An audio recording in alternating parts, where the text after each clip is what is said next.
आप सभी जानते होंगे कि क्रिमिनल जूरिस्प्रूडेंस का जनरल रूल कहता है कि एक सेंटेंस को कम्प्लीटली सफर किया जाना चाहिए जब तक कि उसका रेमिशन ना हो जाए, उसका कम्यूटेशन ना हो या फिर उसको पार्डन ना किया जाए। अब हम समझेंगे कि ये पार्डनिंग की और रेमिशन की पावर एक्चुअली फ्लो कहाँ से करती है, इसका बेसिस कहाँ पर है।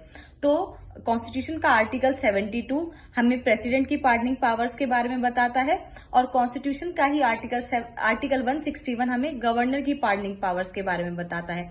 तो प्रेसिडेंट और गवर्नर दोनों ही एग्जीक्यूटिव हेड्स हैं जो कहीं ना कहीं गवर्नमेंट का पार्ट है। तो इनडायरेक्टली गवर्नमेंट ही सेंटेंस को कम्यूट, रेमिट या पार्डन कर रही है। अब हम आते हैं बीएनएस के सेक्शन नंबर 5 पे, जो हमें बताता है कि सेंटेंस का कम्यूटेशन कैसे होगा।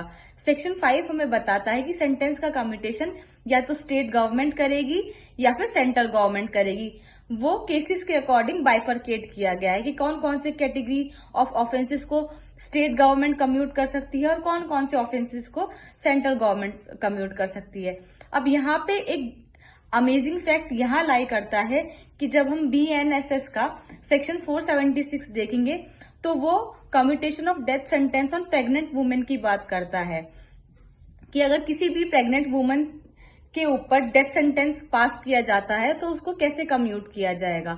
तो यहाँ पे जो कम्यूटेशन की पावर है वो हाई कोर्ट को दी गई है, जो कि हमने ऊपर जो भी कैटेगरीज अभी पढ़ी वहां पे पार्डनिंग अथॉरिटीज जो थी वो सारी गवर्नमेंट थी, कहीं ना कहीं गवर्नमेंट पार्डन कर रही थी। लेकिन अगर हम सेक्शन 476 ऑफ बीएनएसएस को देखेंगे तो वहां पे पार्डनिंग अथॉरिटी एक जुडिशियल अथॉरिटी है।